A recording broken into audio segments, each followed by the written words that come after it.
বন্ধুরা, পরশুরাম সিরিয়ালের আজকের পর্বে প্রথমেই দেখা যায় লাড্ডুকে অডিটোরিয়াম থেকে আর খুঁজে পাওয়া যাচ্ছে না। তখন সেটা নন্দিনী তটিনীকে জানাবে বলে হসপিটালে এসেছে। তটিনী তো বেডে শুয়ে আছে।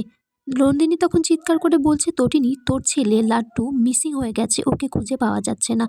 তারপর কান্না করতে করতে সেখানে তটিনীর মা আসে। নন্দিনী তখন তার মাকে বলছে যে লাড্ডু যে মিসিং হয়ে গেল, কে করলো, তটিনীর শত্রু কে।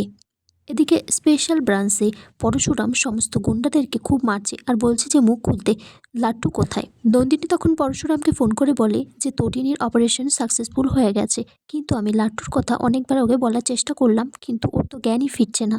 নন্দিনী তখন পরশুরামের কাছে জানতে চায় যে পিকো কোথায়। পরশুরাম বলে পিকো তার ম্যামের কাছে, আর বলছে তুমি কোথায়, তখন বলছে স্পেশাল ব্রাঞ্চে।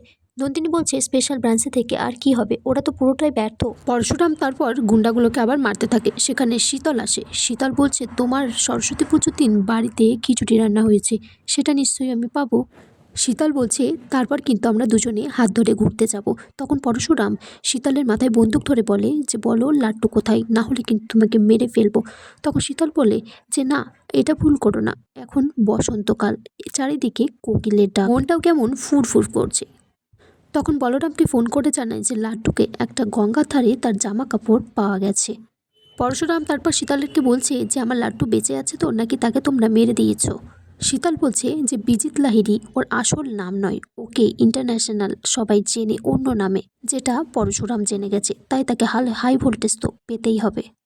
শীতল তখন বলছে আরেকজনও কপালে একটু সিঁদুর দিয়ে পালিয়েছে, না ফিরবে লাড্ডু, না ফিরবে আয়ুষী। তারপর পরশুরাম শীতলকে একটা জোরে থাপ্পড় মারে। বন্ধুরা, আগামী পর্বে দেখা যায় পরশুরাম সত্যজিৎ মুখার্জিকে বলছে আমি আমার ছেলে লাড্ডুকে খুঁজতে বেরোবো। তখন বলরাম একটা ব্যাগে করে লাড্ডুর সমস্ত জামা কাপড় আর আই কার্ড এনে পরশুরামকে দেয়।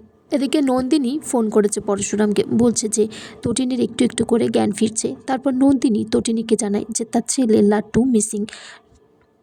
তটিনী তো সেটা শুনে খুব কান্নাকাটি করছে আর বলছে কোথায় গেল আমার ছেলে লাড্ডু। আর এখানেই আজকের পর্ব শেষ হয়ে যায় বন্ধুরা।